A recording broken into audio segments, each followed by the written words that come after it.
All right, guys, we're back with the third episode of the Our Disc Golf podcast. I'm Ian Anderson from Central Coast Disc Golf. Joining me again is Alex Olguin, also from Central Coast Disc Golf. Say what's up, Alex.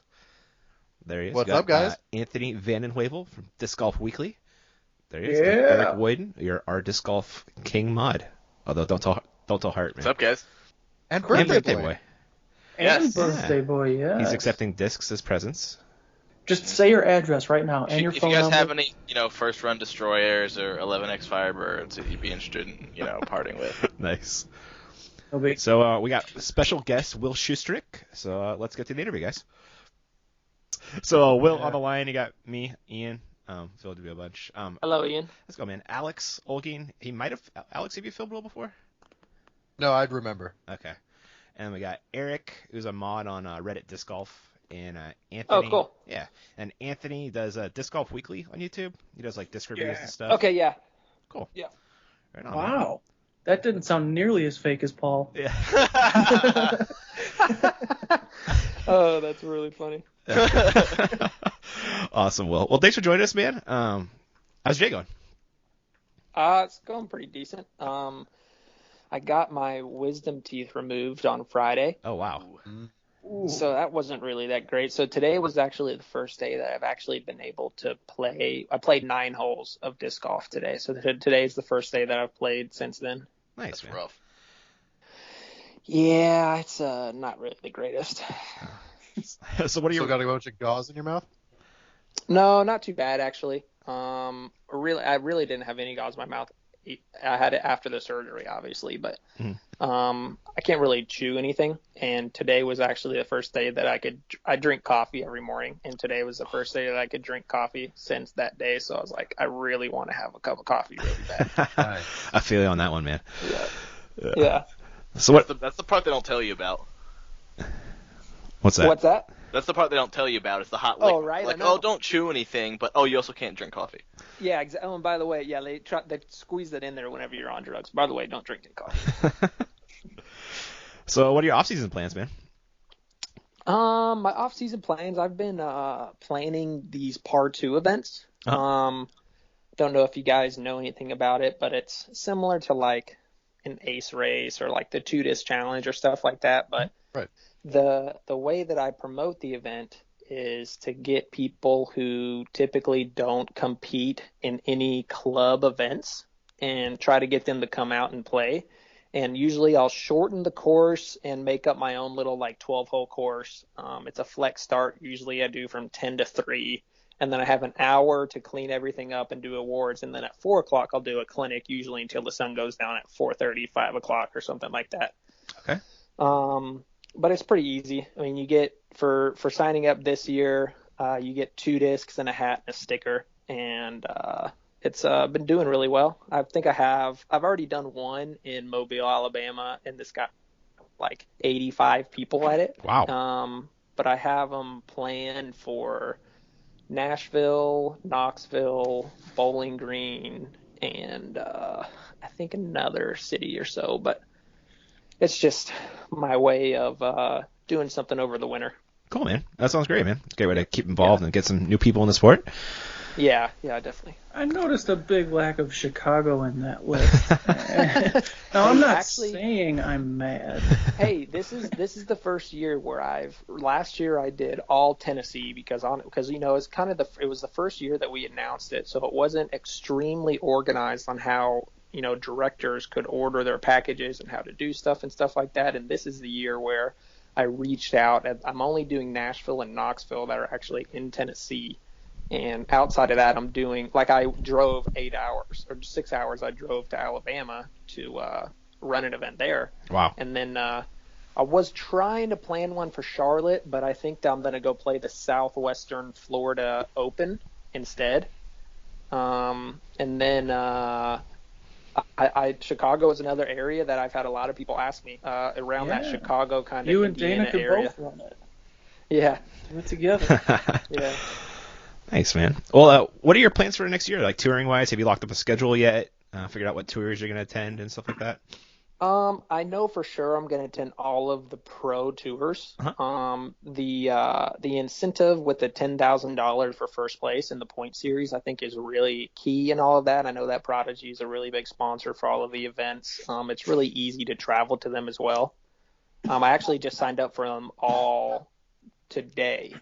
I signed up for the whole package deal that you can pay whatever it is, and you can pay for all of the entry fees, which is really nice. Yeah, I saw that. So I'm signed up for all of those. I'm signed up to play the first World Tour after the Memorial. I have some family out in La Mirada, not in La Mirada, but kind of in that Huntington, Newport Beach area, Okay. where I'll probably go out there and I'll play that event. I don't have concrete plans right now to play the other World Tours. Mm-hmm. I know that I'll be in Europe for typically I go over there for about a month, and I travel around with Seppo and Prodigy Europe, and we do a bunch of clinics and visit stores and do stuff like that. So I know I'm going to go over there at some point. I think June is the big month where all of the European tournaments are going on. But besides that, I'm kind of not really all over the place, but it's really similar to the schedule of last year. Okay. So you skipping Master Cup on me again, dude?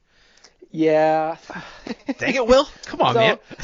So Masters Cup is tough because it's like the same weekend as the Tennessee State Championships. And the Tennessee State Championships is like, obviously it's not like a huge event or anything like that. For Tennessee, we have like 300 people come out, and there's always like a huge gallery, and it's just kind of, a good atmosphere. I know everybody at the tournament, so it's really fun to go out there and just hang out and have fun and that type of thing. So I stay with my mom and travel to the courses and come back, and my friends stay at the house. So it's just like a lot of fun. I can't give you too much crap, then. I understand that.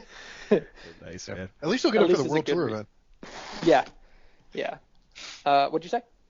Oh, that's all I had. Yeah. Oh, okay. Wait, can I interrupt real quick? Yeah, go for it. Yep.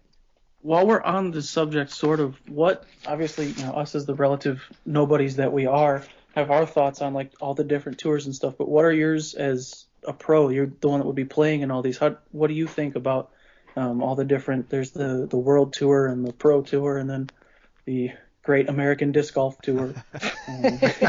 What do you think about all these different, instead of just the one national tour, now there's two and a third tour? Ish. Yeah. Yeah, I would say. I mean, I think I'm glad to see it go in that direction. I'm really glad that the PDGA announced also about the World Championships in 2017, taking it down to 2 divisions. Yeah. Mm-hmm. I think that's a huge step for the sport. As much as on the outside, I don't know if it's really reached that huge wide range of people to where they even know that there's 2 or 3 disc golf tours going on.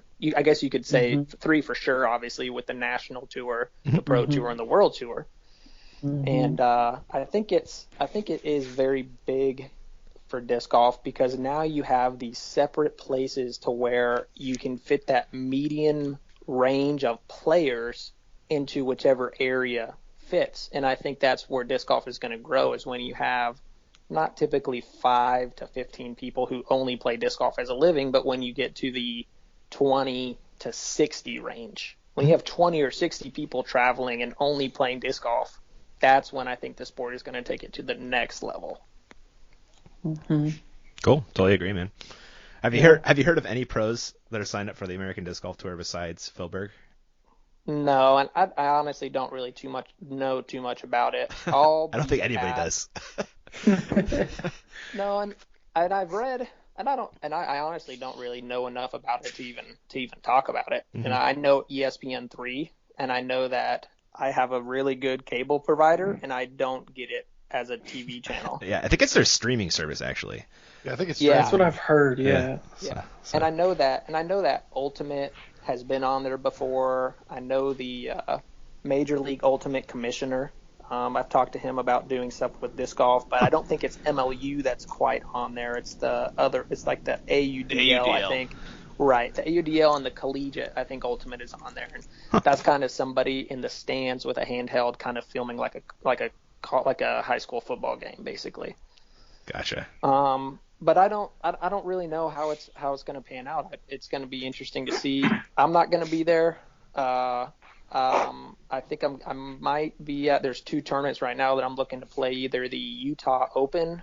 I thought there was a tournament going on in New Mexico, but it might have gotten canceled. So obviously I'm gonna look at my schedule in the next month or so when hopefully all the tournaments are up on to the schedule, and then you can actually plan around it. Because I've learned in the past that if you make your schedule too early, you're missing out on some of the events that they haven't quite added to the schedule yet. Okay, that makes sense.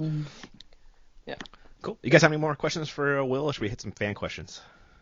Yeah. I got one that wasn't a fan question, and I'm a little bit upset about it. Okay. I don't think that we're ready for Will Schusterick with a beard yet. Are you prepared for the backlash that might occur from this? The backlash has occurred from it. I will confirm. There's no backlash though, honestly. I think that I don't think we're ready. I did lose a bet. I'm following through with the bet. I can't give up on it now. So I've gone this far. I can shave January 1st, and it'll be interesting to see how it goes. What does the fiance think of it? Oh, she doesn't really like it too much. Not a fan. At first it was a fun thing, but then it turned into okay, but seriously, are you gonna shave it or not? That's pretty awesome. Yeah, I saw somebody trying to come up with like when Feldberg had the beard, everybody called him Feldbeard. Oh man, I forget who it was trying to come up with one for you, and the best I saw was Will Scruffy Strick. Yeah, I'm gonna have to shave it if that ever comes up. I can't see that going well for you. No, that's not gonna end well. No. All right, man, awesome. So we'll hit our first fan question here. Is Prodigy gonna make a signature disc for you, and what would it be if they did? So that's actually a really good question, because the way that I look at signature discs from Prodigy is a lot different than the way that I've looked at signature discs from really Innova was the only other company that I was sponsored by. But right. I look at all the discs that we have, honestly, are from Prodigy, to me, are my own signature disc, whether they have my name on it or not. Just because I own part of the company and I feel so related to the company, I feel like it's a piece of me, it's a part of me. So I feel like anything that comes out that we do is basically all of our signature discs, if you want to say. Cool, man. We've done a lot of signature stamps and stuff like that, and just slow, short custom runs that are kind of like collectible type deals. But it might be a thing in the future to where we have I guess the person's talking about like a production stamp signature disc. Yeah. That might be something we do in the future, but really I think all of us. We're losing you, Will. Yeah. You got me? There. Now you're back. You're good now, yeah. Am I back? Yeah. Yep. Somebody's probably trying to watch Netflix in the other room. But yeah, I feel like every disc that we come out from Prodigy is somewhat of a signature disc. Cool. We already got over the tournament question. Oh, somebody wanted to know. Sorry, go for it, Anthony. I was going to jump in there quick. You said you own part of the company. Obviously, people had kind of speculated on that before. How much input do you guys have on like designing the discs and coming out with the new discs? Do you say this is what this is the disc that we need, and then somebody else goes and makes it and says here you go, or do you guys then, or do they make a disc and you guys say no, this isn't quite what we were hoping for, or what's that process like? The process is similar to what you were first talking about, and you can't necessarily make a disc and say, no, we don't really like it, you got to go back and remake it. But it's more of, this is what we really need in our bags, and this is what we know we really would like to see. And then they work to make that happen logistically. And then they design the disc, and then we test it and make sure that it is what it is. And then it's ready to go. And a good example is the A1 that just came out. Is that type of disc is not necessarily like a standard disc that you find in somebody's bag, because it's a super overstable putter. A beginner tip probably should not be throwing that disc. Yeah. And all the other discs that we came out are discs that you see a lot of people throw. They're I'm not going to say easier to throw, but you're going to find a lot of people who can throw the disc that we've came out with compared to like a utility disc. Mm-hmm. So we've all been wanting this really overstable putter for a long time.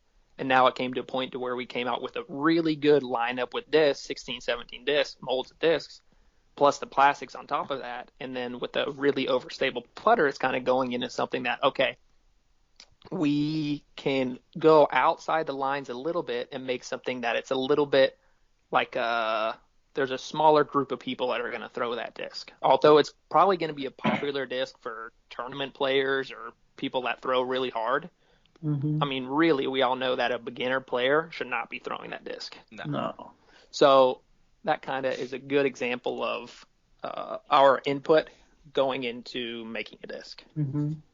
Is the A series going to be kind of like the X, where there's just kind of a one-off disc now, or is that going to be turned into more of a like the F series and the D series, where it's a full lineup of discs ranging from overstable to understable? It's going to be a full lineup of them. Okay. Yep. So is it a little bit faster than an actual putt, like the PAs, or? Yeah. So it's a low profile. It has a bead, and typically they have a little bit of dome on them, but it fits really well. For me, I throw sidearm a lot more than I did in the past, and I can throw this sidearm as hard as I want. I've played with Paul, Ulibarri, and Katrina around my house right now, and we played Seven Oaks today, and they can both throw the A1 sidearm however they want, on a turnover, on a short shot, on like a little bit of a harder shot. My friend Nate Long has a really long sidearm. He can throw the A1 on a 2 o'clock Anheuser, and it will pan back out of it. And It is a little, and really it sounds really cliche to say that it's such a unique disc, but it is a unique disc. It has a bead, super shallow rim, and it's really, really overstable.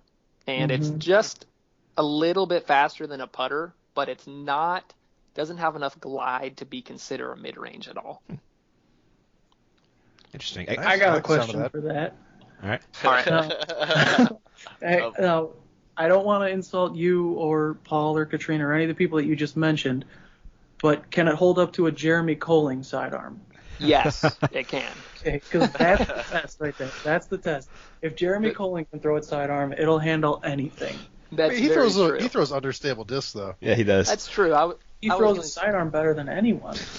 I was going to say, for somebody as smooth as Germ, I think that you should hand it to a beginner and have them throw it sidearm and say if it can handle that sidearm. With a bunch of off-axis torque and everything. Right. Yeah. Just flip it over.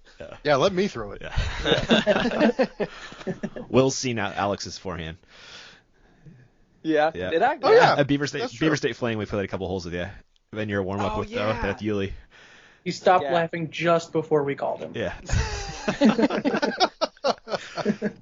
Funny. Nice, you making it back out to Beaver State Fling this year? Oh, of course. I love that place. It's amazing, isn't it? Yeah, that's one of my favorite places to play on Earth. Yeah, I was gonna say, I'll always be at that tournament. What's your favorite course? In the world? Yeah. Or courses. That's a pretty broad question. Give them a chance. I like it a lot. I like a lot of the courses that are over in Europe. The Yarvik course is one of my favorite ones. The one that they call the Beast is one of my favorite ones. Seppo's home course, I can't even remember what it's called right now, but it's one of my favorite courses as well. I love going over there and playing because they make it just really professional. Maybe it's because we always play it during a really high quality event, but every time that I've played it, it's just been immaculate. There's some courses though in the U.S. obviously that I love. Like I think one that is going to get onto a lot of people's list this year is going to be Smuggler's Notch, where incredible, and it's going to be on the final. It's the final, whatever you call it, of the Pro Tour. Pro Tour, the championship event or whatever. Yeah. It's the championship event venue for the Pro Tour. Did you play that tourney last year? I didn't play it last year, but I played it the year before. Oh, okay. I think that event's going to blow up this year with it being the final event of the Pro Tour. Yeah, I agree. I think that right now is on the radar for me as being the biggest event that goes from this year to the next year. that's where everybody's going to be like, I'm going to go there right now. Gotcha. Did you get a chance to play the full 18-hole Fox Run course? Yes. Is that the new one that they put in? Because they put in a new 9 holes on the other side. Yeah. I did not play that yet. I played awesome. I played the 27-hole layout, and then they had to take out the 9 holes that was on the other side. But they had to turn it into 18. Yeah, I played there in the M1 division for last year's Green Mountain, and the new 9 holes of Fox Run are incredible. They are sweet? Yeah.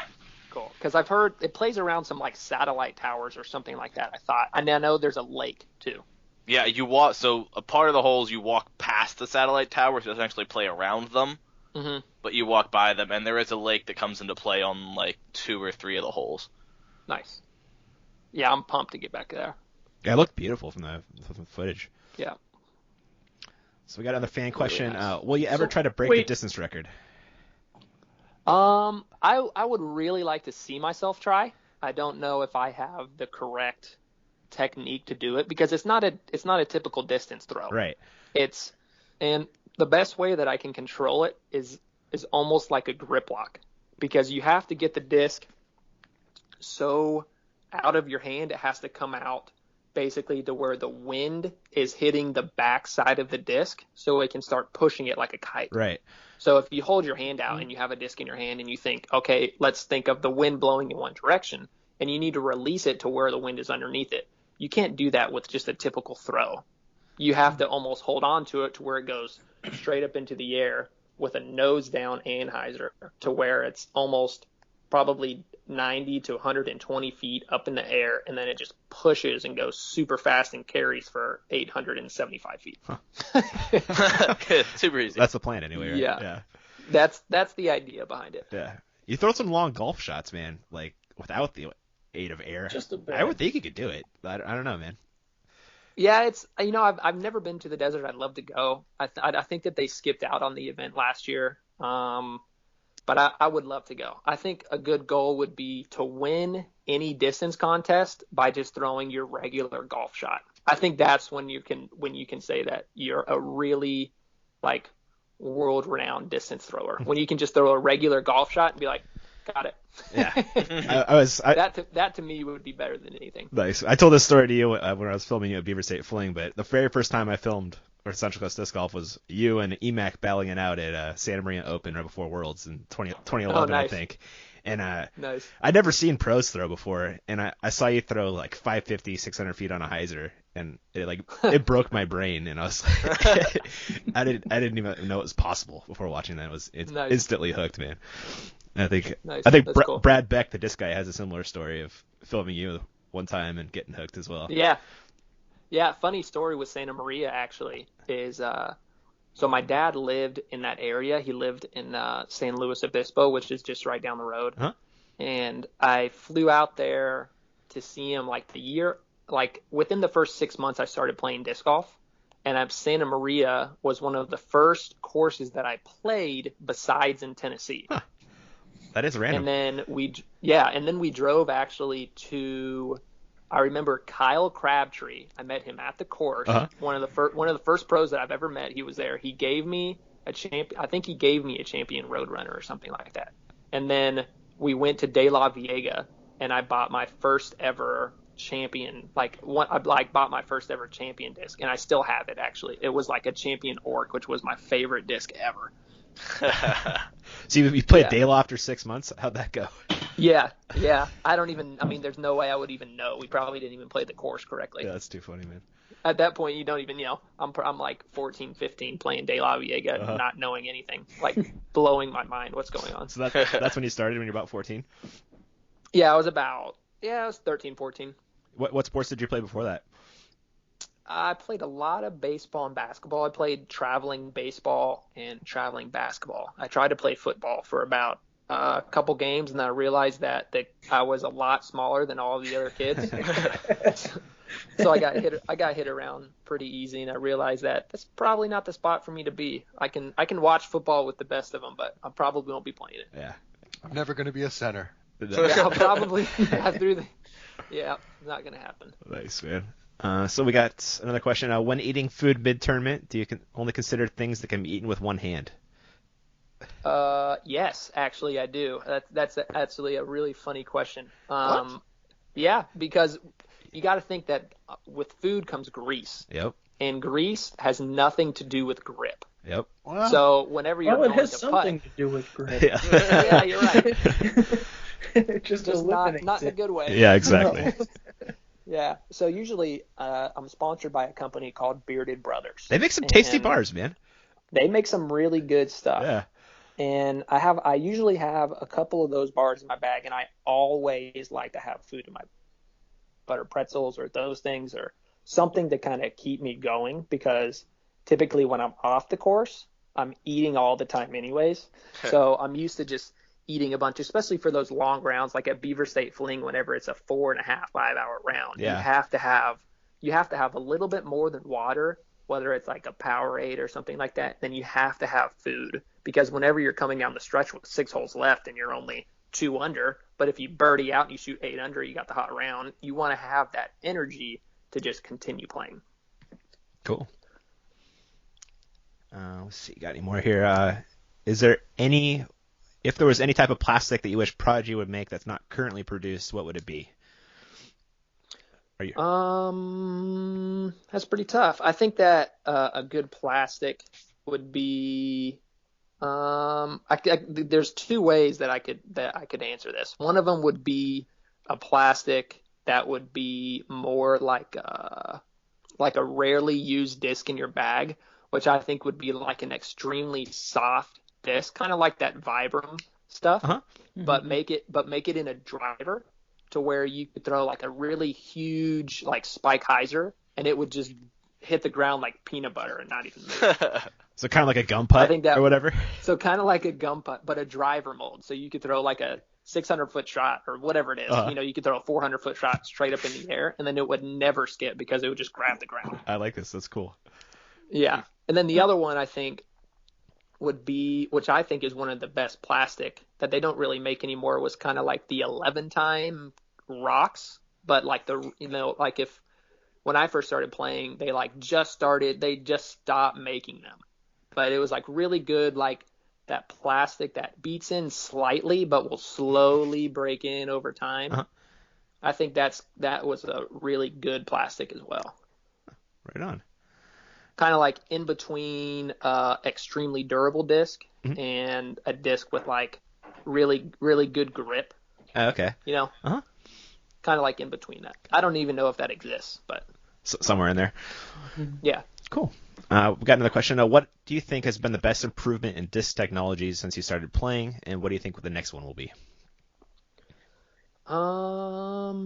Let's see. When I started playing, I remember my friend brought me a printout of this disc called the Wraith.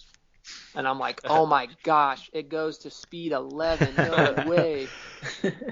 And so I just remember, I have to have that disc. And then, you know, of course I throw the disc and I'm like, it goes so far. And then it's whatever it is. Yeah. But for disc technology, that's pretty tough. I think that there's just a lot of ways now that you can make a fast disc usable for a beginner. So like the plastic now that's like basically almost beginner plastic or beginner weights or beginner distance drivers, because when I first started, there wasn't really that many discs. When I first started, you threw a Valkyrie. Uh-huh. Basically, if you had a slower arm speed. And then they started making all these discs that are fast, but they're not for a pro. Now they're for people who don't have a fast arm. So I would say that the disc technology has expanded a lot more in the fact that you don't have to have super fast arm speed to be able to throw that kind of disc Faster if discs. you wanted to. Not saying that it's going to benefit you anyway, but you can at least throw a faster disc, and the stability is not going to be straight to the left. Yeah, totally. Okay. Cool. Let's see. Obviously, you're heavily involved in Tennessee disc golf and disc golf in the South. You've skipped a couple bigger tourneys out west to play smaller tournaments in the South, despite smaller payouts. What does Tennessee disc golf mean to you, and what are some of your reasons for these decisions? Also go Vols. He says. Nice. Yeah. Whoever that was, that's a great question. Mostly for the Go Vols. Yeah. But I love Tennessee disc golf means a lot to me because I want to see it grow, because it's kind of helped me grow, not just like playing disc golf, but in general as well as a person. If it wasn't for disc golf in Tennessee, then I probably, who knows where I would be. I might be in college, or I might be behind a desk, or I might play video games all the time. Who knows? But for me, I know that there's an opportunity for the kids in my area to have that same life. So I know that if I can expand it and either have more courses or run these little part 2 events, and one kid comes out that, let's say he doesn't have anything to do with his life, he doesn't know what to do, plays disc golf one time, finds who knows, he finds a friend and starts playing disc golf with him. Mm-hmm. He could potentially do the same thing I did. And then it actually opens you up to a whole new realm of different things. I think disc golf also is a really social sport, and it takes you away from the video games. It takes you away from the keyboard and the computer and writing stuff on Facebook and all that stuff, and it gets you outside, outdoors, and it honestly can change your life. I think a lot of people can attest to that. So totally. I think that giving back in my area is just because of that, because I could be anywhere without disc golf, and all it does is take one. We all know it takes one round, and it can just change your life. Yeah, totally. That actually perfectly segues into another guy's question. He said he's basically an aspiring pro. He wants to go pro, but his family doesn't take it seriously. They don't say, "Oh, there's a future in that." And he wanted to know how long did it take until your family accepted that this was, the way that your life was going to go, and how did you convince them? Was it just by winning tournaments and winning money? Or did you say, look, I'm quitting my job, I'm quitting school, this is where I'm going with it? I was very blessed in the fact that my family was always supportive. And maybe it was the fact that I was young and I just loved to play, so they would just let me go play. So if I was a little bit older, and let's say I decided now that I'm going to put my entire life into disc golf and I'm coming away from a job, they say the first couple people who are going to tell you your dreams aren't reachable are your friends and family. And really, it really takes that drive or that vision to have in that certain person to see that it's either worth it, and this is what I want to do. And I always tell anybody, do whatever makes you happy. Of course, be responsible. Don't just quit your job and run away from life, but you got to make sure that everything is taken care of. And if you love disc golf, if this person, whatever it is, sees a passion for disc golf and they can see the possibility, they believe in themselves, then why not take an opportunity and a chance? Cool, man. Yeah, it's definitely changed your life. Like you've had some cool experiences, I'm sure, traveling around and. Oh man, no, I mean it's not even. There's no price on that. Yeah. There's no price on something like that. Very cool, man. We got a question from Brad for you here. Oh, nice. Brad. He says, "What is the best/worst pronunciation of your name that you've heard?" So anytime when somebody calls my phone and they say, "Can I talk to Mr. Schusterick?" I just hang up the phone because they probably shouldn't be calling. I heard that at a tournament once. Yeah. Yeah. They said, "What card is Will Schusterick on?" And I said, "I don't know who that is." You heard it at a tournament, really? Yeah, it was at Memorial 2013. Nice. Really? I think. You think like everybody would know how to say his name by then? I don't know. He's won enough tournaments, you'd think. I know, but he's kind of a big deal. That's funny. Yeah. Just a bit. That's funny. Yeah, every single class that I've ever been to, through elementary, through middle school, through high school, a lot of people don't know, but my first name is Dudley. Dudley. Is that your dad's name? Your And my grandpa's name. Yeah, I was gonna say. Yeah. So every single class, they would go through the list. They would say here, and then I'm like, all right, here it comes, Dudley Schusterick. And I'm like, have a big sigh, and I'm like, I go by Will, and you pronounce it Schusterick. Nice. Oh my God, man, my first name is John, and my last name is Olgin. So. Oh man. Wait, your first name is John? See, it's happening again. I'm learning so many things. This is groundbreaking news here. Hold on. Your name is Alex? Yep. Huh. Maybe we should have That's a more lie. conference calls. Yeah, seriously. You think you know somebody. You just learned Will's first name is Dudley, and you're more surprised that you didn't know my Well, first. okay, I've talked to Will once, and that's today. I've actually met your dad, Will, at Sea Pines out in Los Osos. You're right. Yeah. You know, he put that course in. Did he really? Yeah. That's awesome, man. It's a fun little Yeah. course. Yeah, he used to live. So do you know that town at all? Yeah, totally. Okay, so do you know the Back Bay Inn that's 2 miles Yeah. down the road? Yeah, exactly. In Baywood. My grandma owns that. Oh, no way. My friend got married there. Yeah. Are you kidding? Not at all, man. I used to live up Small there. world. That is... See, we should have more conference calls.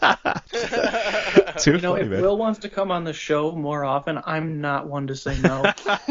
Just throwing that out there. Sounds good to me. We're stealing some of his time. We won't steal too much. How long? No, it's all good. How long do you want to be on, Will? Don't worry about it. Okay. I'm not doing too much. I'm literally watching the Disc Guy videos on Apple TV while my fiance makes soup since I can't chew anything. Latricia's so nice. That's my life right now. Awesome. Man. Aww. Yeah. She is a sweetheart, man. I got to hang out with her a little bit during Worlds, and she's just super nice. Yeah, you scored there, Yeah, buddy. she's the best. Yeah. She's the best. I know she's got some fans on Instagram. She doesn't Oh, work yeah. out. So we got another question here. So, hey, Will, it's a 4v4 disc golf battle to the death. Each team has one player for backhand and one player for forehand, one player for upshots, and one player for putts. Okay. What's your position and who you pick for the other three? I'll take the backhand. Okay. For sidearm, I'm gonna have Colling. to go. I can't go with Colling. Uh-oh. I love Big Germ. Oh. Fine, I love I'll take him and I'll beat your Whoa. team. That's fine. I'll take Jeremy. I love Big Germ, but I have to go with my best man that's going to be in my wedding, Nate Long, the guy that caddied for me at USDGC and Worlds, and I think he has a longer sidearm than Germ, Wow. and he's gotten really good with his sidearm. Cool. He's not even the most famous sidearm Nate. That's true. He's got to battle it out now. With sexy, yeah. Yep. How about for upshots? What was the other one? Upshots and putts. Upshots. Oh, upshots and putts. That's tough. Upshots would have to be it. I don't know. I think upshots I would have to go dark horse and go with somebody like Dave Greenwell. Wow. Because you got to think he's like a 10 or 15 time, what's that game called that they play at the Worlds where you throw all the trick shots I can't remember, honestly. and you get Well, points? you know how many worlds I've played. Oh, it's like it's like the skills competition, right? Is that what they call it? The skills competition. Yeah, yeah. There you Dave go. always wins it. He always wins Does it, he really? so I have to pick him. He's got all the shots. If you look back, I promise that he has almost always won that event. No kidding. I'll have to check Yeah. that out. Yeah, Almost always there's a wins fact of the world day for you. championships, Like I too. said, you would gotta have more conference calls. We're learning so much. Seriously, Isn't he like a 20-something time world champion? Just in Yeah. some different divisions. He's won like every year. Yeah, he wins he's all a the legend. time. He's Yeah. nuts. So upshots, I would have to take Greenwell That's because he's the skill master. That plays. For putts, Yeah. that's gonna be pretty tough. Man, I'm gonna go with Zach Melton. Zach Milton. All right. Yep. Zach, I tell everybody he's from Johnson City. Oh, I say he's from Johnson City. He's going to correct me and say he's from Gray, Tennessee, technically. Okay. It's like 5 minutes down the road. But I tell everybody that the people in Johnson City, the winner of intermediate in the division, Uh-huh. could potentially be a world putting champion because the course that they play is Warriors Path. It's 27 holes, and you have to make a putt on every single hole. And it could be around trees. It could be like up elevation. It could be like – it's just that kind of golf. Like for the tournament, the hot round on 27 holes is usually like 22 under, 23 under. Whoa. Yeah, right. As someone So- that plays intermediate, I appreciate the confidence boost. It is really crazy though. Like I have played all over the world, but I haven't been to another city to where these players are just really good putters. And a good example is Weston Isaac, who is a world putting champion. And no offense, he was rated 960 when he won the World Putting Championships in Charlotte, Wow. but he won. That's it right there. Yeah. There you go. Wow, man. Yeah. Now we got a question from my buddy Derek. He says, "Who is your favorite player to simply play with, and who is your favorite to compete against in tourneys?" Favorite player to play with. I always like to play with Steve Brinster. Okay. I like to play with Steve Rico. There's a lot of players that really do. Yeah, can I tweak that question really quick? Uh-huh. Yep. If you could pick like an ideal card, so it's you and like 3 people heading into a final 9, who would you pick? Because one person's too hard to pick. But if you could pick 3, if you could pick a card, who would you go with? I like to play with Paul Ulibarri. Mm-hmm. With the misdirection with the Paul. Gotta qualify it. Got you. Yuli's awesome, man. I filmed him a ton at Worlds. I'm a big fan of that guy now. I don't know. He's always he feels like a great attitude. Yeah, and there's I mean, really the people that I pick is not necessarily like, it's not even like we talk that much on the course, but just the attitude of always wanting to do well and knowing that you doing well is not affecting them. Gotcha. Mm-hmm. So when you make a putt or when you throw a better drive, they're not mad because they didn't outdrive you or that you made a putt. I like that. That type of thing. So that's the kind of thing that it's always when people are saying, who's your favorite person to play with? It's like, well, I like to play with, anybody that's competitive. Gotcha. Cool. I guess, so I'll ask this question, but apparently you already answered it because you're watching the video right now. But it says, with Brad, the disc guy, filming a lot of your tournaments, you have a lot of videos of your throws. How often do you study your film or your form and adjust things? And do you ever watch these tournaments and videos and reevaluate what decisions you made?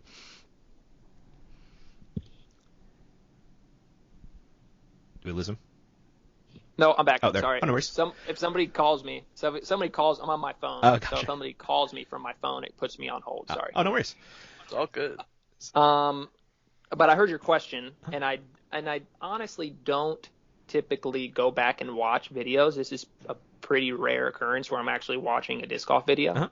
Ever since I started playing disc golf, I don't really go back and watch form or critique my backhand. I know that really the key to getting better is going out and just doing whatever. The way to get better is to not change your form. Right, it's funny.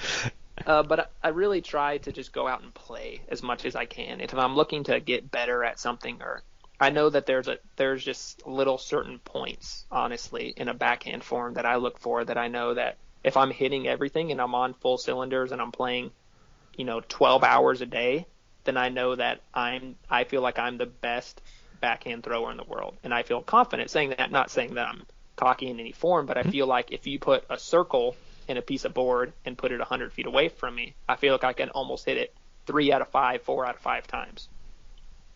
Yeah, I'd agree. Yeah. You throw in a lot.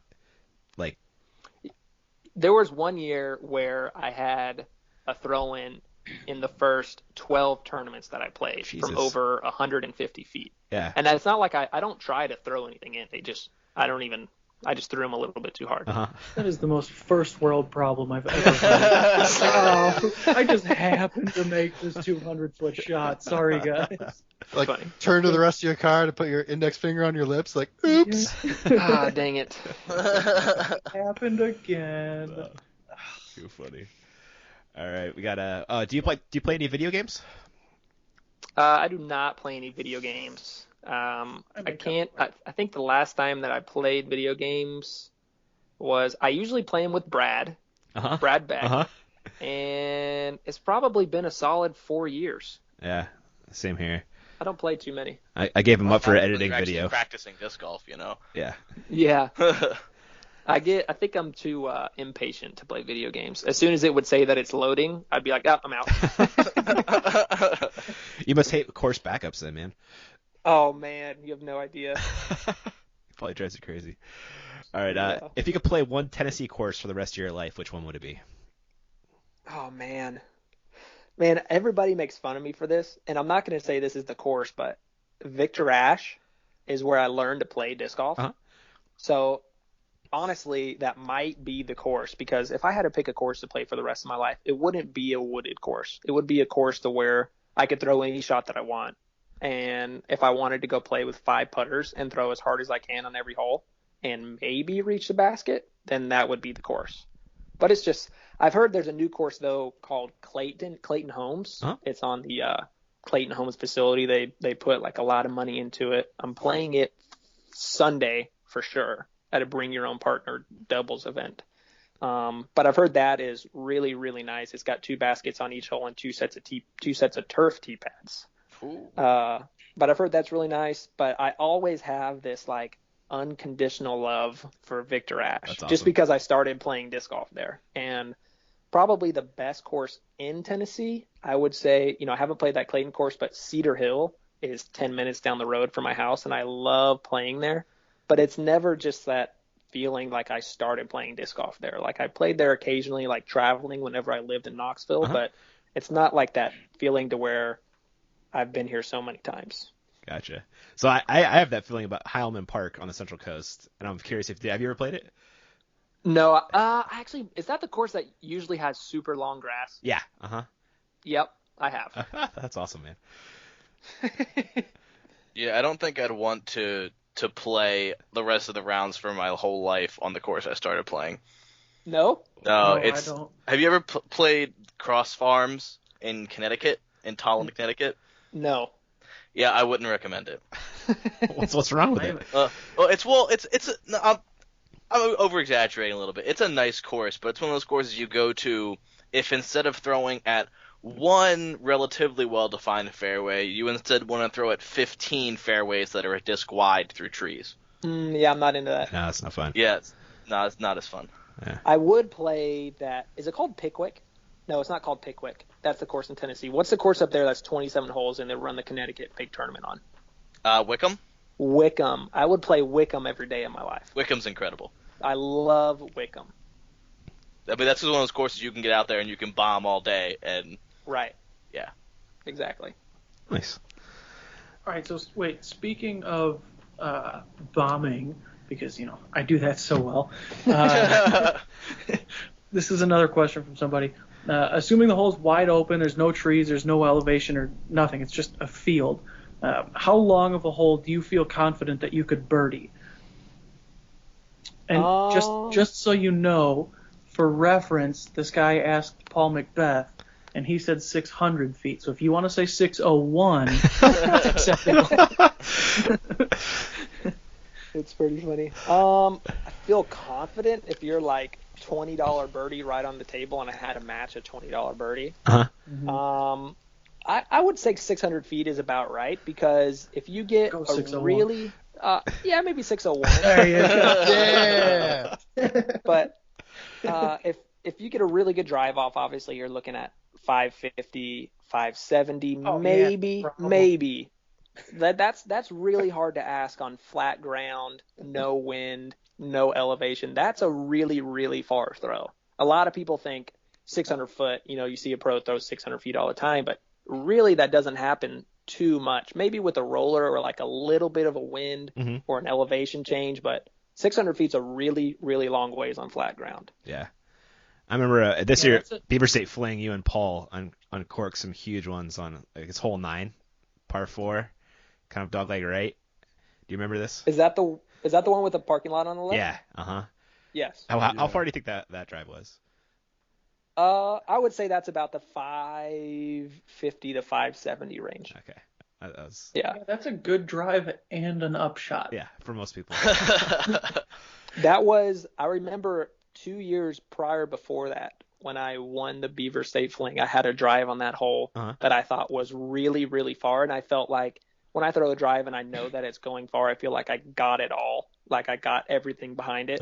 The shot that I threw that went farther than that didn't feel like I got any more, but it went farther.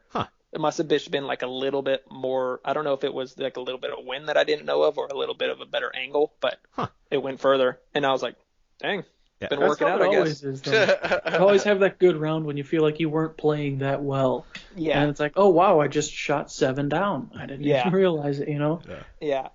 I tell everybody that the best rounds that you play are going to not feel amazing. Because when you shoot a 10 or a 13 or 14 under, you probably are not making a 60-foot putt on every hole. Exactly. Because if you are, what happened to the other holes, like where your drive's not that close? Yep. You're just not going to do that every hole. Yep. Oh, that totally makes sense. Yeah. Cool. Any other questions, guys?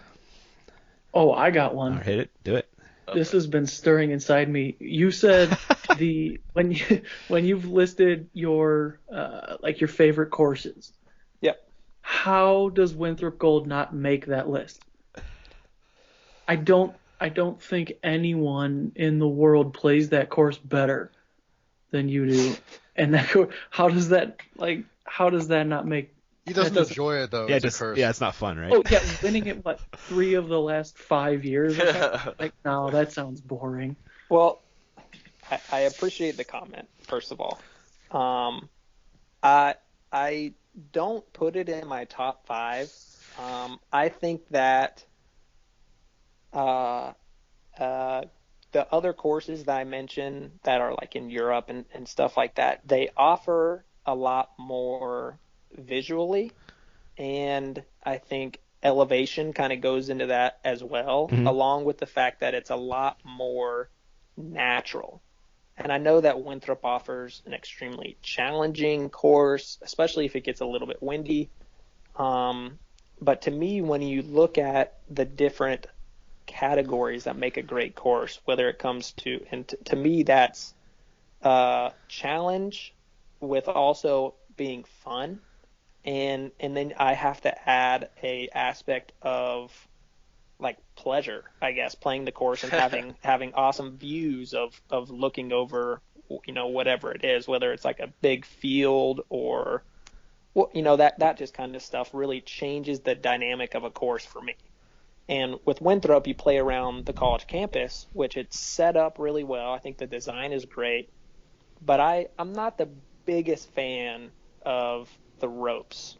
I think it's a really good venue for people to come out and watch, but I think that for the future of disc golf, or you have people come out who watch, it's really hard to explain all the time the differences in the ropes and what to do and this and that, and you almost need to walk around with a pamphlet and hand everybody with the rules of disc golf so they can understand what's going on. Yeah, that's a fair point for sure about that. I could see that, yeah. Well said. Yeah. Here's another good one. So this guy says he seems like you've been happier like the last couple years while playing. Do you feel like that, or do you feel like you've made an attitude adjustment or anything like that? That's pretty interesting. Yeah. It's so funny because Trish is sitting right next to me and she just looked over and she heard the question and just smiled. So you're happier on the course but not at home.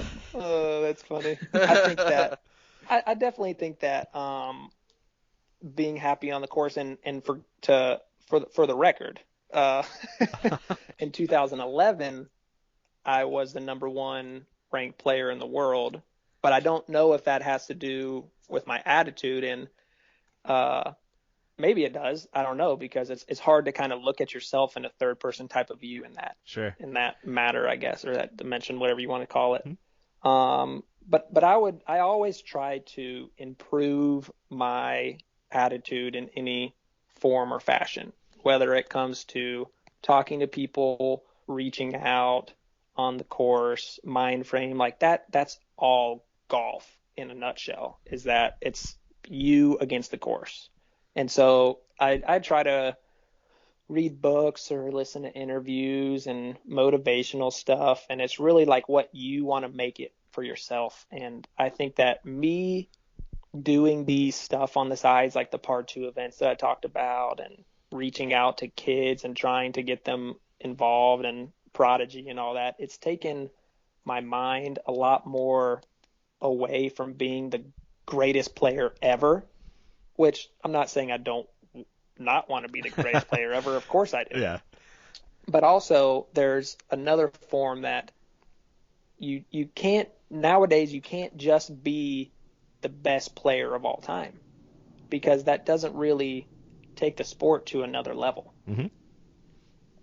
taking the sport to another level is kind of taking what you have, what you've built, and you have to spread it out almost to where more people can almost benefit from it and take themselves to the next level, because you need an army behind you. If we want disc golf to go to the next level, you need a lot of people to be doing the same thing that you're doing.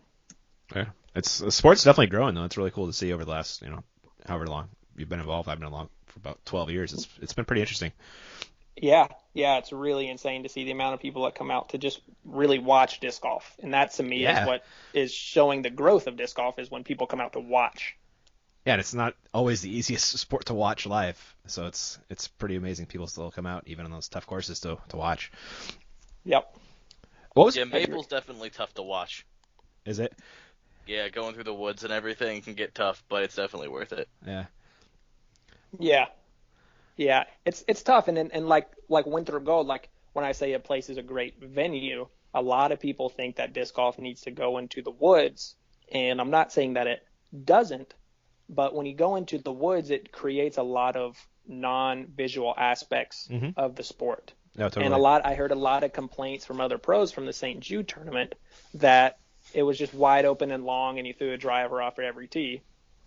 And yeah, you threw a driver off at every tee, but if you go and you watch a golf tournament, how often are they hitting a club off the tee? Probably not too often. Yeah. Mm-hmm. You're seeing a lot of people hit the driver, and then they have a lot of times they either have a sand wedge or they have an 8-iron into the green and then 2-putt or whatever it is. And so with disc golf, I think it kind of has to get to that part to at least get people to come watch, because the St. Jude tournament is really easy to watch. You can go out there, bomb a shot. And for pros, you're thinking, okay, well, I'm just bombing a shot. But yeah, if you come out to watch, I know that watching a 500-foot shot is awesome. It's amazing. Whether it happens every single hole or not, it's awesome to watch. It's always going to be that way. Yeah, that's a really good point about those open courses. I actually really enjoyed watching the St. Jude tournament. Did you? Yeah.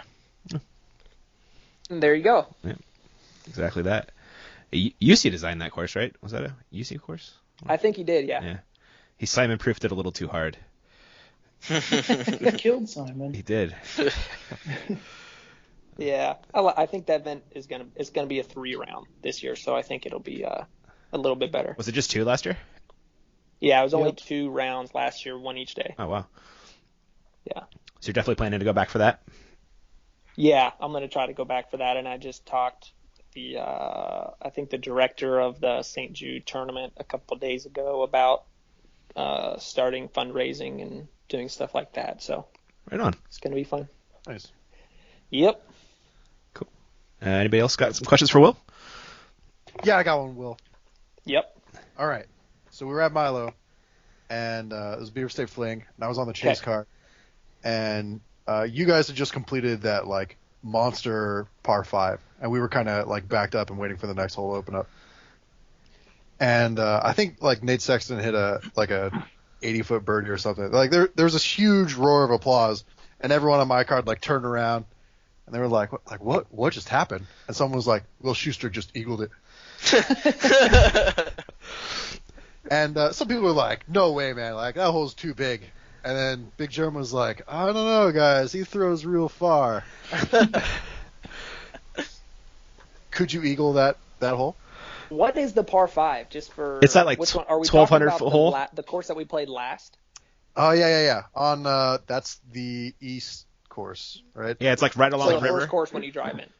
Yeah, hole 13. Right along the river. Yeah. So I've thought about that every single year that I go back, and I think the only way to eagle it is I think that there's a lot of par 5s in the world that I could get an eagle on with just a really precise drive, like 2 precise drives and a really good putt. Uh-huh.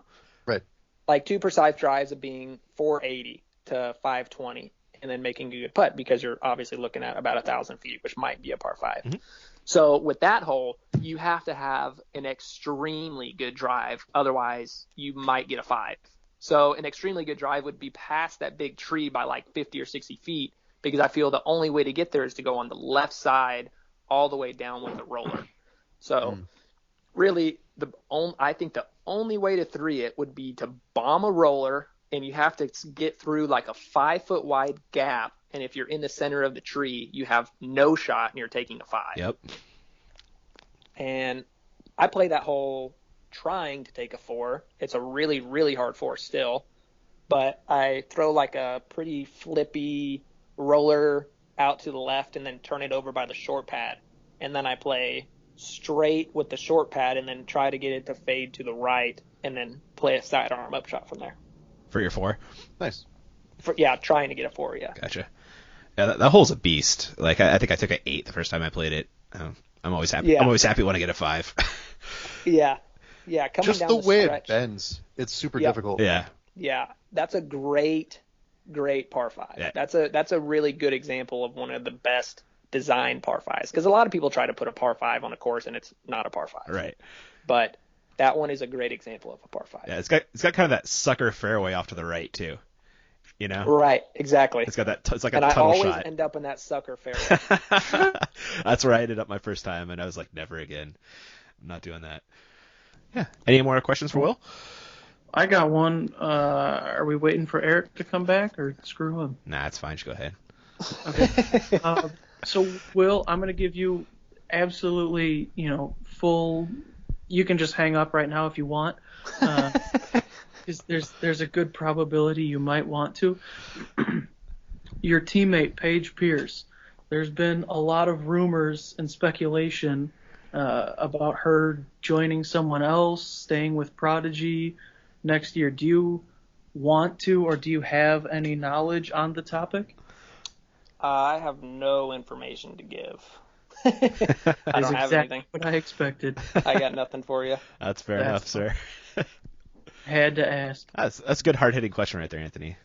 That's some good That's journalism, man. Yeah. That's what I'm here for, man. I tell you. I'm here to suck up. You're here for the hard questions. You got to have one of those guys. Yeah. You're like a male Barbara Walters. A Walter Cronkite, if you will. Is that a compliment? You're welcome. Thank you. Awesome. Cool, man. All right. Well, I'm all out. I think Will's been the best guest so far. Nice. It's title. Pretty amazing. Shots so at far. Nate and Paul, Yep. He's bringing it. Will, you got anything you want to announce, or Shout out some sponsors. shout out sponsors or anything like that before you go? Thanks Prodigy and Bearded Brothers. I think that's pretty much it. I can't really think of too much. If you're in Knoxville or Nashville, look out for Part 2 to come to your city. Yeah, where can they check out the dates and locations for those? Actually, all of the events are posted on prodigydisc.com underneath the Part 2 section, and you can check out any event that's in your area. Cool. And if you want to set one up, you can contact Nate at nathan@prodigydisc.com, and he can help out any tournament director in your area on setting one up. Cool. Awesome. Yeah, Well, you can get one up in that Chicago area. there you go, Anthony. Yeah, I was going to say, you and Dana can you can announce it now if you'd like. Dana's there to take up half the work. It's just a short 8-hour drive, and I'm sure there's Yeah. no snow on the ground. Oh, It's yeah. great weather. There's actually not. It has been like 50s to 60s this week, and it's going to warm up next week. So get in while you can. You keep telling yourself that, Anthony. Hey, You won't get out. get in while you can, and then wait till June, and then come back. Till June? That's a Well, long maybe time. not June, but like May. Nice. The snow will melt in March, and then the ground will dry out in May. Oh, that sounds awful. So Yeah, You can either do seriously. it tomorrow or May. My vote is for tomorrow. May's a busy disc golf season, Anthony. You might be SOL there, buddy. I know, but I mean, it's not like he tours or anything. No, not at all. Can't be that busy. Cool, man. Awesome. Well, Will, huge thanks for coming on, man. Hopefully I'll see you at La Mirada Disc Golf World Tour. Hoping to cover that. So we'll see what happens. sweet. Yeah. I'll see you man. I'll guys. That'd see be you great. at the Part 2 in Chicago. Yep, I'll be there. All right, man. Thanks so much, Will. Okay, see you guys. We'll catch you around. Huge thanks to Will for coming on. That was pretty awesome of him. Agree, guys? I would say Yeah, Yeah, so. really, Cool really nice dude. guy. Really great interview. Yeah, very Yeah. down to earth. For someone who throws real far, that doesn't get a big head.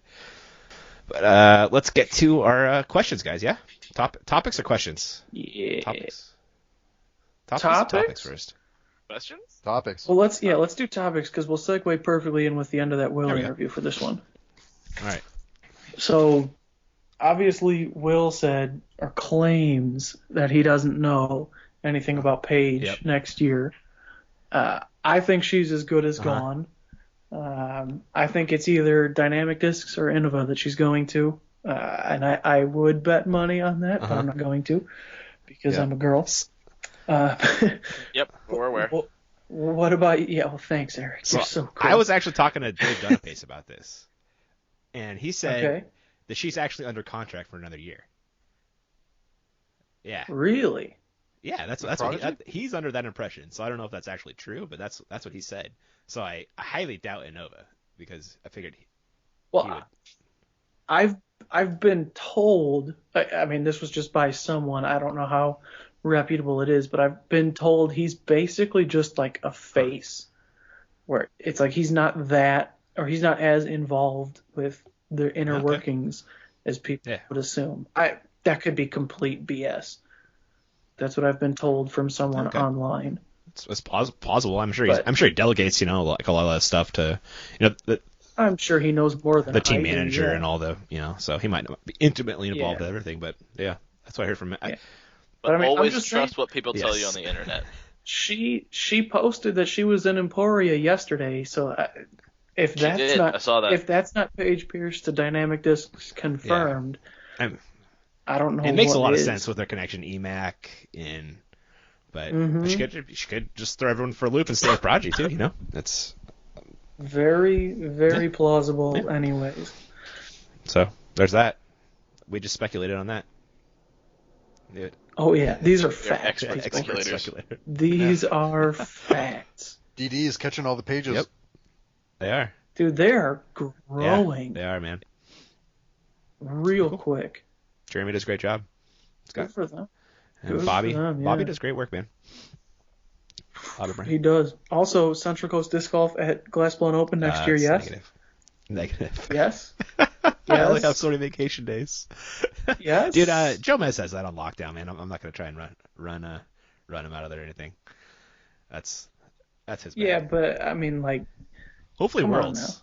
You could play it. I could play it, couldn't I? But I gave that up. Not anymore. Yeah. It's already full. Is it really? Well, I mean...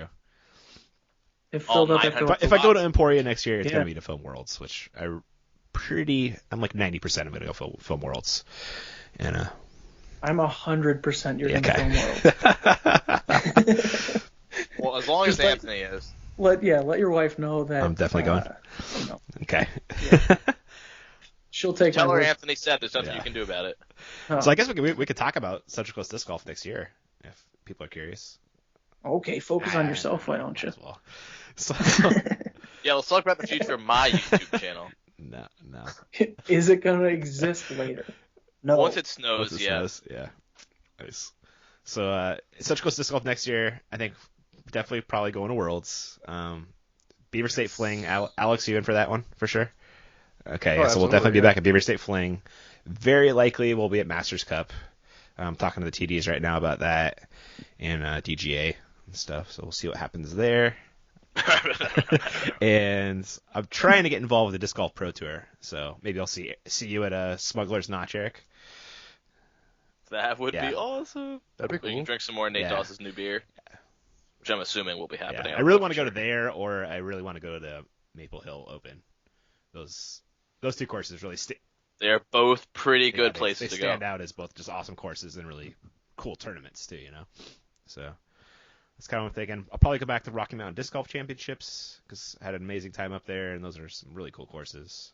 And then probably some smaller tournaments here and there. San Francisco Safari maybe, Cody Classic probably.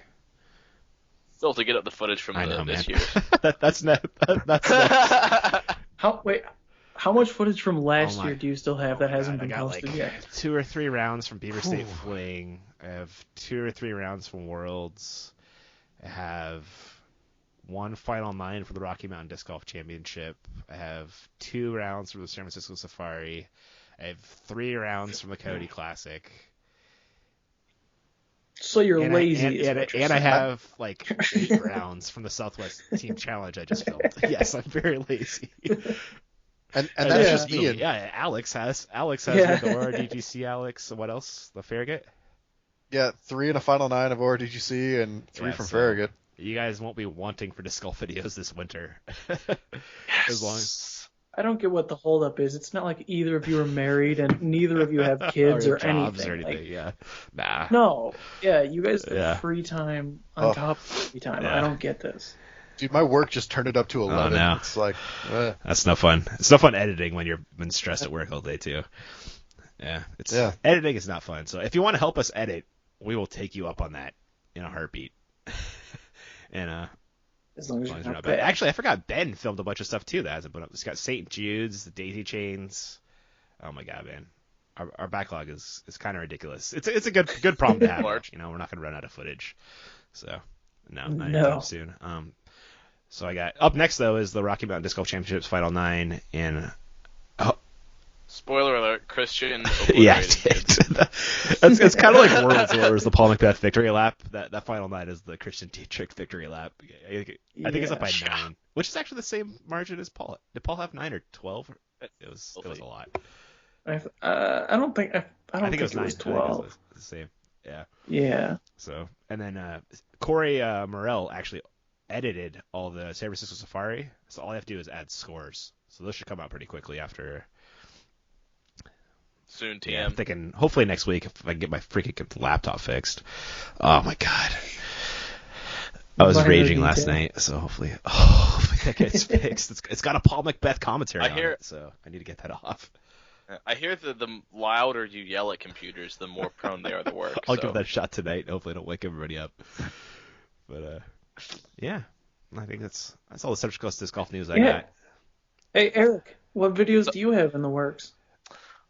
So I mean, in my head, a ton. No, that doesn't count. What do you have filmed? I think you highly overestimate my process. Nice. No, since he doesn't edit, he just uploads as he films. Yeah, it's literally it's basically a live stream. It's pretty close. It just goes straight. Oh, I forgot one thing that actually plays with Anthony as well is we're sponsored by Octothorpe, Pound Disc, the Octothorpe, and once I get that, I'll be putting up a review video of that and all the good stuff included. And Anthony, you're also working on that as well right now, right? It should hopefully be out before this, as long as everything goes well. Maybe I'll just do one right now. I'll do one after this video and beat all of you to it. Mine will be better. It won't be fun with the potato. Yeah, well, you'll be able to see the bag in my video. So Eric, I think you'd be better off filming with your phone than your computer, actually. I would. The issue is that getting like all the angles and stuff is so much more annoying, and then the actual uploading process to my computer is a pain in the ass. Now, you know what you should do? Just draw it on scratch paper and post it to Facebook. Just make like a flip book? Yep. That actually, my drawing ability might be worse than my webcam. I doubt it. I don't know if you want that. All right, what's our next topic, dude? Oh, geez. The All Things Disc Golf Throwers' Choice Awards for 2015 are live. There's Disc of the Year, Male Pro of the Year, Female Pro of the Year, and then I believe Moment of the Year. We don't have to go through everything, but the discs, there's a whole bunch of trilogy stuff. The Discmania FD3, Reptilian Scale, and the Reptilian Serpent. I'm going to go ahead and throw it out there. The Justice is going to win Disc of the Year. Does anyone No, that's disagree? why I voted for it, too, and I haven't even thrown one. But I see a ton of people throwing those things. It's getting promoted real hard. Yeah, I agree with you. That's probably going to win. And then I think, Paul Page, and then Page winning Worlds, right? You think so? Well, it's between that and the Slam. Yeah. Paul winning the Grand Slam. If you want like a cool disc golf achievement, but if you want like the feels, it was Page winning Worlds, man. Like I'm a big baby. I was fighting back tears filming that. It was pretty. I think it's different. Back watching crazy, man. Like I think Paul's gonna win because Paul. Yeah, maybe. Like just pure Paul. I mean, it depends on like how you think about the question, right? But yeah, I think most people will probably think like will go the Paul angle. Oh, for sure. I mean, Yeah. it's Paul. He wins everything. It's true, sir. Even if he doesn't have except hair dyeing contest. He dyed it pretty well. It looks blonde. Yeah, no, yeah, it looks. It's just was. I saw the first picture. I was like, damn. Yeah. Do you, Paul? He's having fun in California. You do your hard not thing. to. We should be filming. Paul said he's down. The Central Coast Disc Golf versus Paul battle. And I think we're gonna do me, Alex, and Derek triples versus Paul, and he's gonna crush us. Is my Yeah, my money's on. He's gonna crush you with a rhino and a throw one banshee. disc and just crush us. So. I hope Derek throws real throws far. a little bit farther than me. Yeah. We Yeah, are so so like screwed. 350. Yeah, like 315. Yes, exactly. He said he's been breaking 450, so we'll see. Is He's that like tall. He's like downhill 6'5". roller? Nah, he crushes. He's been getting tips from Corey searching for Silky. So Well, I mean, who hasn't? Yeah, that's true. for Actually. real. Aside from He me, should. That guy. I did that for Well, he him. did a critique for you. Well, Yeah. we did. Yeah, and I paid attention to what he said. That's fair. I was open like forum critique threads and see he posted, and I go, I'll close this now.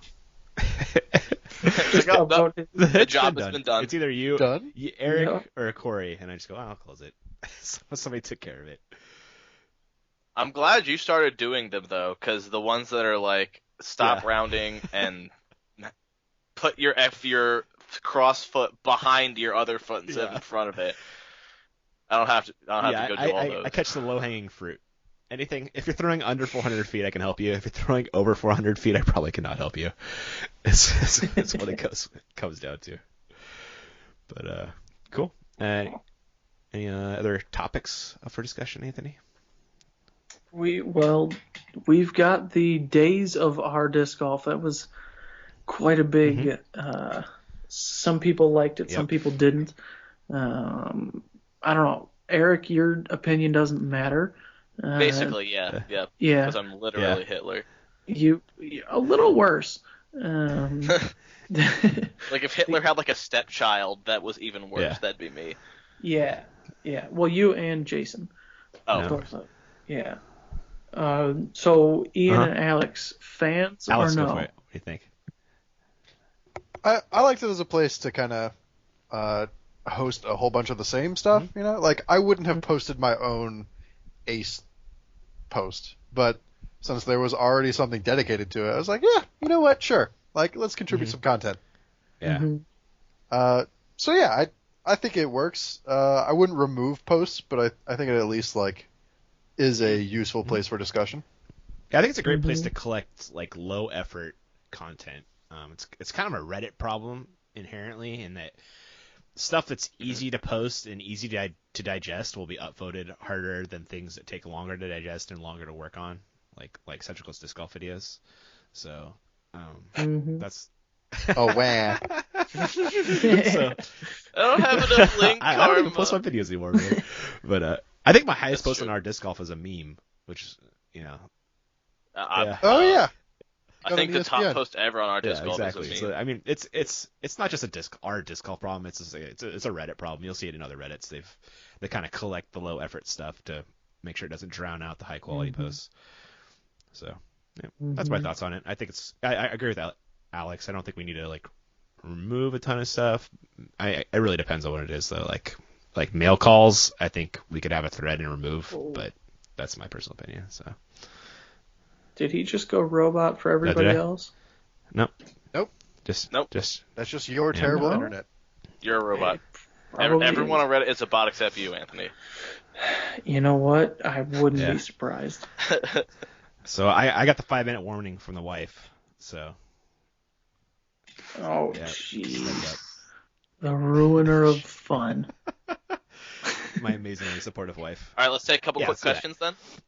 I like the first question. Sure. I think it's kind of fun. On your home course, Sure. do any of you think you could beat Paige Pierce? No. No. I think if you gave me 10 tries, I could. But If you go best day, Yeah. worst day, I've got a shot. yeah, that's what I'm saying. Yeah. My best day against her worst day, sure. But my average against her average, it's not close. There's a lot of trees at Pier Park, stuff could happen. Yeah. But no. I agree.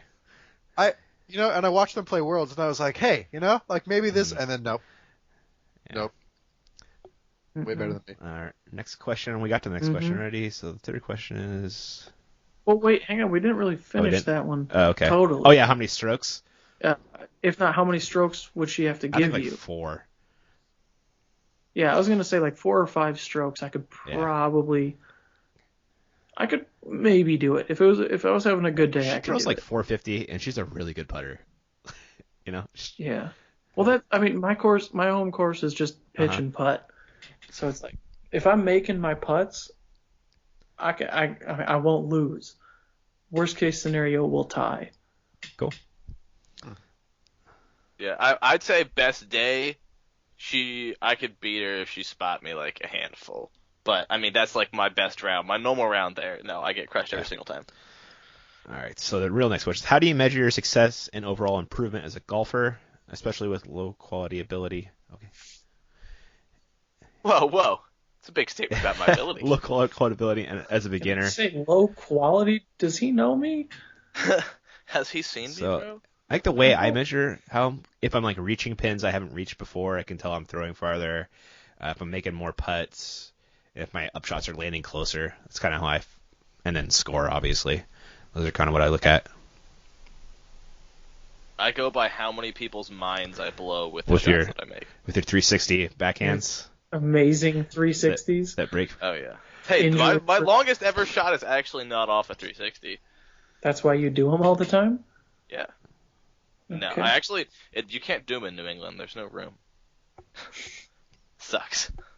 That's why you tried? Well, there's one hole. And as anyone who doesn't know can guess, I was out of commission for 2 weeks because I was throwing 360s on the field hole at Borderland, and I maybe sort of broke a bone in my foot. A little bit. Just a small one. That's awesome. Don't try that at home, kids. We got a question from Maria /Foco DG Lady. What's your go-to post-round meal of choice? Hot dog Annie's, baby! If you're there. If I'm there. Alex? If I'm there. Man, there's that taco truck outside of Milo is Oh, man, that taco truck is awesome. Yeah. Did we lose Alex? Sorry, my dog just started barking. I had to mute myself. Yeah. Taco truck's pretty good. I think that's normally my go-to. I don't have a place that I go to after I play Pier Park or Blue Lake. Yeah, I'm usually in a rush to get home so I don't get in trouble with the wives. Yeah, you know that one. But I'd say I like some carne asada fries. Bringing it back to Worlds. My Worlds reference right there. Anthony. Yeah, it's very San Diego of you with carne asada fries. Anthony, what's yours? I stand by my answer of humble pie. We'll take one more and then I really got to go. I got any particular hole just makes you go wow every time you play it. Hole 1 Maple Goals. Good answer. Yeah, definitely. Yeah, for me it's top of the world at De La. Just a ridiculous hole, and then the view is unbelievable. You can see the entire Monterey Bay area from up there. A little known fact, it actually used to be Makeout Point. You could drive up to the top of the world, and people. What, you mean it's not anymore? It is when I'm there, but most of the time it's not. I was gonna say I'd be frowned upon. But yeah, that's my answer. Alex? Man, there's that one at Milo where the basket is right in front of the river. That's my most scenic. And it's 13 or something like that. I'm not sure, but yeah. I don't know. Yeah, there's so many holes out there. Depending on the tournament or layout, but yeah, I know. It's really downhill. You kind of thrown off a little cliff, and the basket's right in front of the river. It's totally picturesque. It's got a cool shaped shot too. Yep. Yeah, Anthony. Right. Can I pass? I have so many boring holes by me. They're all just. I like the one. I forget what it is. It's at Pier Park where it's you throw downhill and the basket's kind of behind a Yeah. line of trees. Oh, it's hole 5. Hole 5. Maybe. Yeah. That's the only I don't big know. downhill hole up here, I'm pretty sure. 5 or 6, Yeah. depending on the season. Yeah, that's cool a nice I one. like that one a lot. I don't know. I'm looking at your video literally right now from the FPO Mhm. Worlds, and they're throwing on it. 6? Is that one? Yeah. Is that it? It Yeah, says it might be number 6 6. Worlds. Can't remember. I don't know. It's just that Yeah. downhill one. I parked the crap It's pretty out of open, that and then hole. it gets trees at the end. Yeah. Yeah, we're all talking the same one. Yeah. I parked that one, so Cool. I like that hole. Nice, guys. Nice. All right. Well, I have to go, dudes. So I guess you guys can keep talking if you want. All right, put your wife on. I'll Hang go out get with the her, kid then a you bath go to and put her to bed. bed. You guys can talk to my wife. Yeah, let's Yeah. continue, Sean. We'll just talk smack about you. It's dinner time over here on the It is. West Coast. Yeah. Yeah. Yeah. Ew, West Coast. It's put baby in the bath time and then get him to bed. Yeah. Sorry, guys. Fine. What a heart. I know. So domestic. But cool. Well, thanks for listening, guys. It's good Yeah. times as always. Probably do one after the New Year sometime before season kicks off again. Somewhere. Yeah. For sure. Yeah, we definitely have a Oh, yeah, schedule for absolutely. this. Uh huh. Yeah. And very, very strict that we keep to the Yeah. all There's a time. pattern for sure. If you can find it, you're amazing. Yeah. Yeah. Yeah. Cool. All right, guys. Well, thanks for listening, and we'll catch you around. Later. Peace. Whoa. What was that, Anthony? What? Whoa. He stumbled. He got a little tipsy. All right. I really have to go though, guys. I'll catch you around, dude. I'll see you on the internet, All dude. right. Yeah, don't edit that out part. Don't I will, edit that I part will. out though.